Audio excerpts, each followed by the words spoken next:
Home guard का form जो हम भर रहे हैं, होमगार्ड वॉलंटियर का। तो मैं आपको ये नहीं दिखाऊंगा कि मैं इस पर डायरेक्ट पेज पे मैंने फॉर्म ओपन कर रखा है, तो मैं डायरेक्ट मैं लिंक दे दूँगा।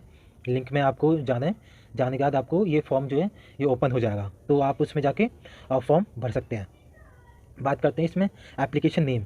इसमें नेम आएगा आपका, जो मैं आपको खास तौर से जो बता देता हूँ, इसमें आपका जो डॉक्यूमेंट में जो नाम है वही आपको भरना है।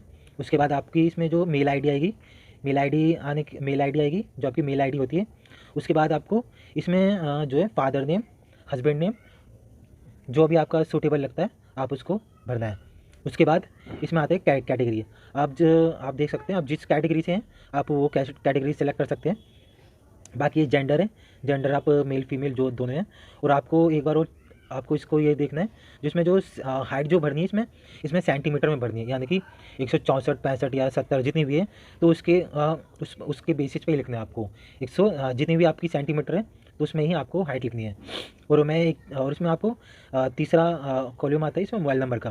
मोबाइल नंबर आपको डालना है जो आपका वैलिड हो, जो चल रहा हो, वो आपको मोबाइल नंबर डालना है। और इसमें एक चीज़ और है, इसमें जो इसके अगला जो कॉलम है मोबाइल नंबर रिलेशन, यानी कहने का मतलब है इसमें बहुत से लोग जो इनमें कंफ्यूज हो रहे हैं कि इसमें हम क्या डालें।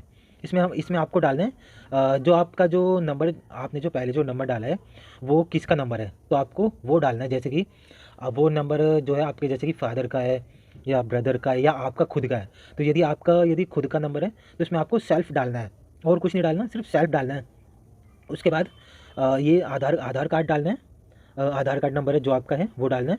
बाकी एक्स सर्विसमैन, यदि आप पहले भी काम कर चुके हैं तो इसमें आप अपनी डिटेल डाल सकते हैं। और यदि सीआरपीएफ में काम कर चुके हैं तो आप वो इसमें डाल सकते हैं।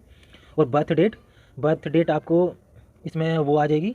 आप इसमें इसको ओपन करेंगे तो जो भी आपकी बर्थ डेट है आप उसमें डाल दीजिएगा। तो जो ये नीचे जो लिखा है एज ऑफ ऑन 11/24, इसमें आपको सारा ये दिखा देगा कि जैसे कि आपकी 32 साल की एज है, 33 साल तक की एज है। और आप जो भी डेट, ईयर और महीना डालेंगे तो उसके बेसिस पे ये काउंट करके दिखा देगा कि जैसे कि 25 साल, 25 साल 12वां महीना 26 दिन इतने, तो ऐसे ही करके ये दिखा देगा। बात करते हैं इसकी ये क्या कहते हैं, इसमें बात करते हैं अब एड्रेस आपको किस तरीके से डालने हैं आपको इसमें। और एक चीज़ और मैं बताता हूँ, इसमें जो एड्रेस है, इस एड्रेस में भी थोड़ा सा ये कन्फ्यूजन होती है कि कुछ लोग कैंडिडेट मुझसे पूछे थे कि इसमें ये जो एड्रेस है वो ठीक से ये भर नहीं पा रहा है। तो इसमें मैं बताता हूँ, इसमें जो फर्स्ट लाइन जो है इसमें आपको सिर्फ अपना घर का जो नंबर है वो डालना है, जैसे कि C3/26, C4/22, 1/727। तो इस तरीके से आपको इसमें एड्रेस लाइन 1 में आपको इसमें ये क्या कहते हैं अपना एड्रेस घर का नंबर लिखना है। उसके बाद एड्रेस लाइन 2 में इसमें आपको आगे लिखना है, जैसे कि गली नंबर गली नंबर शादरा, लोनी, गाज़ियाबाद, तो ऐसे ही लिखना है। जैसे कि गली नंबर 10 गली number 10 software road, Loni, Ghaziabad, तो ऐसे डालना है। बाकी उसके आगे सिटी डालनी है, जो भी आपकी वैसे दिल्ली के लिए फॉर्म है तो दिल्ली ही आएगी, इसमें पिन कोड है, आगे ये पिन कोड डालना है। उसके बाद स्टेट है, स्टेट वो खुद ही ले लेगा। जब आप करेंगे तो आप ये खुद ही ले लेगा। और साथ में ये सिलेक्ट इफ़ परमानेंट एड्रेस, तो परमानेंट एड्रेस पे आप क्लिक करेंगे। यदि आपका नहीं है तो आप अलग अलग भर सकते हैं, जैसे कि रेंट पे है तो रेंट वाले, और जैसे जो पेमेंट है आपका वो आप उसकी बेसिस पे ही भर सकते हैं। इसमें बात करते हैं अब इसमें आपको क्या क्या इसमें आपको एक जो आईडी होती है गवर्नमेंट आईडी, तो वो आपको चाहिए इस फॉर्म को भरने के लिए। पासपोर्ट होना ज़रूरी है, आईडी कार्ड होना चाहिए, पहचान पत्र जो होता है। बाकी और ड्राइविंग लाइसेंस होना चाहिए, या तो और बैंक की पासबुक होनी चाहिए विद फ़ोटो, और आपके पास कोई एक सर्टिफिकेट होना चाहिए। इनमें से कोई भी एक डॉक्यूमेंट होना चाहिए आपके पास।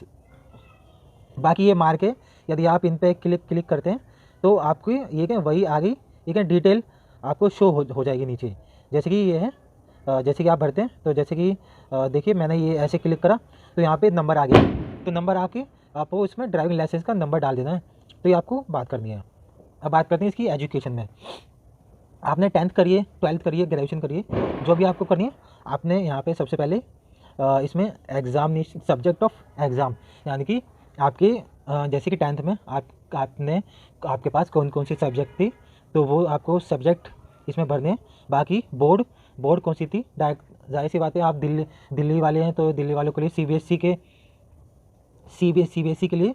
बाकी रोल नंबर, यानी 10th में जो रोल नंबर था तो वो आपको भरना है।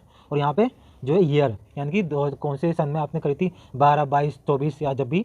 और ये परसेंटेज आपको कितनी 10वीं में कितनी परसेंटेज मिली थी, कितनी नहीं। बाकी ऐसा ही आपको ये क्या कहते हैं 12th में जो 12th का जो कॉलम है 10+2 में, ऐसे ही आपको इसमें करना है। बाकी और ग्रेजुएशन में भी ऐसे ही करना है। बात करते हैं अब इसमें आके बोनस मार्क। बोनस मार्क मतलब यानी कि जो एक बोनस मार्क ये दिल्ली होमगार्ड की तरफ से एक बोनस मार्क दिया गया है कि आपको, जैसे कि आप पहले सर्विस में काम कर चुके हैं, जैसे कि एनसीसी का आपके पास, एनसीसी में आप पहले काम कर चुके हैं या आपने ट्रेनिंग वगैरह ली है, तो आप उसमें ये कि इसमें आप जैसे कि आपके पास सर्टिफिकेट A, B या C जो भी सर्टिफिकेट है आप वो भर सकते हैं। बाकी उसमें जो सर्विस का भी ऑप्शन होता है, तो इसमें आप इसमें जैसे कि एज सर्विस है तो जैसे कि आप क्लिक करेंगे तो इसमें सर्विस का भी ऑप्शन आ जाएगा, सर्विस में या कोर्स। तो जैसे कि आप देख ही रहे हैं मेरी स्क्रीन पर, तो ऐसे ही है। तो जैसे कि पार्ट टाइम, फुल टाइम या जो भी है, जिस भी थ्रू है तो आप वैसे ही कर सकते हैं। अब बात करते हैं होमगार्ड। पहले यदि आपने होमगार्ड में करिए तो उसकी भी जानकारी आप इसमें फिल कर सकते हैं।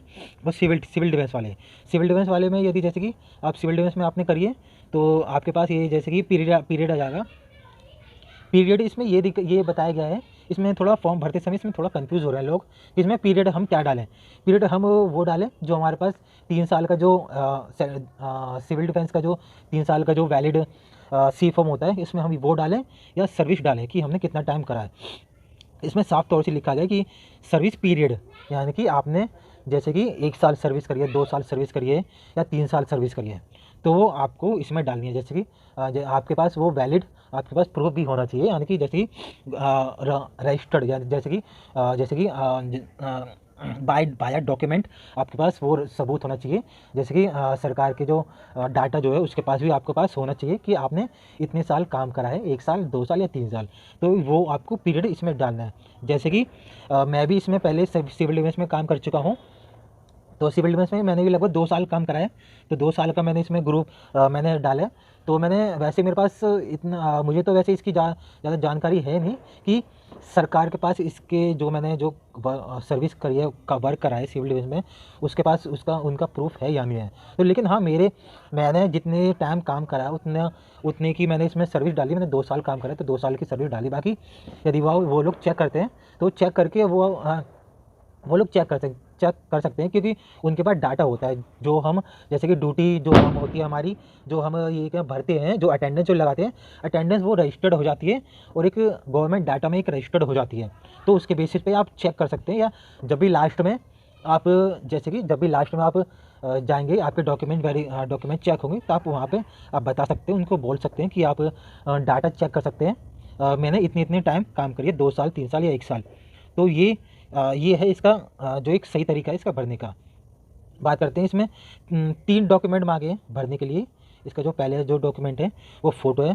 फ़ोटो मैं आपको खास तौर से बता देता हूँ, इसकी जो फ़ोटो का जो साइज़ है 20 KB से लेकर 50 KB तक आपको फ़ोटो जो है वो डालनी है, अपलोड करनी है। और विद स्कैन है ना। बाकी और सिग्नेचर की फ़ोटो आपको सिग्नेचर की जो फ़ोटो है वो आपको स्कैन करके अपलोड करनी है। 10 से 50 KB में होना चाहिए वो। और तीसरा जो है थंब यानी कि उल्टे हाथ का अंगूठा। तो ये उल्टे हाथ का अंगूठा होना चाहिए उसमें। जैसे कि पेन से आप स्याही कर सकते हो, फिर अंगूठा लगा के पेपर पे अंगूठा लगा के उसकी फ़ोटो खींच के तब स्कैन करके आप तब इसको अपलोड कर सकते हैं। और इसकी जो साइज़ है वो 10 KB से लेकर 50 KB तक होना चाहिए। तो यही सारा डॉक्यूमेंट, तो ये सारा आप इसमें करेंगे। करने के बाद से सारी डिटेल फुल करेंगे। फुल करने के बाद इसमें आप प्रीव्यू करेंगे।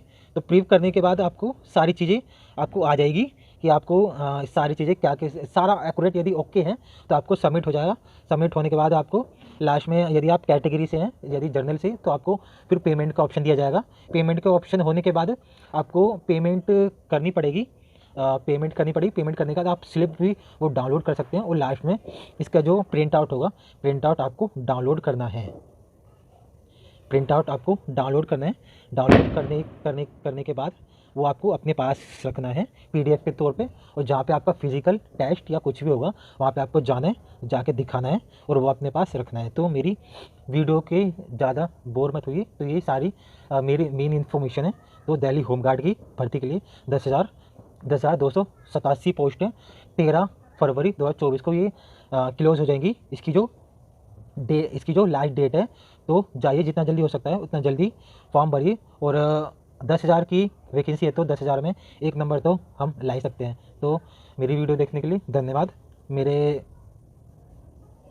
वीडियो शेयर कर सकते हैं और यूट्यूब चैनल जो है वो सब्सक्राइब कर सकते हैं, ताकि ज़्यादा से ज़्यादा लोगों के पास पहुँचे और मेरी नोटिफिकेशन की मेरी जॉब नोटिफिकेशन वो आप लोगों के पास पहुँचे। तो मेरी वीडियो देखने के लिए धन्यवाद। थैंक यू, बहुत बहुत धन्यवाद।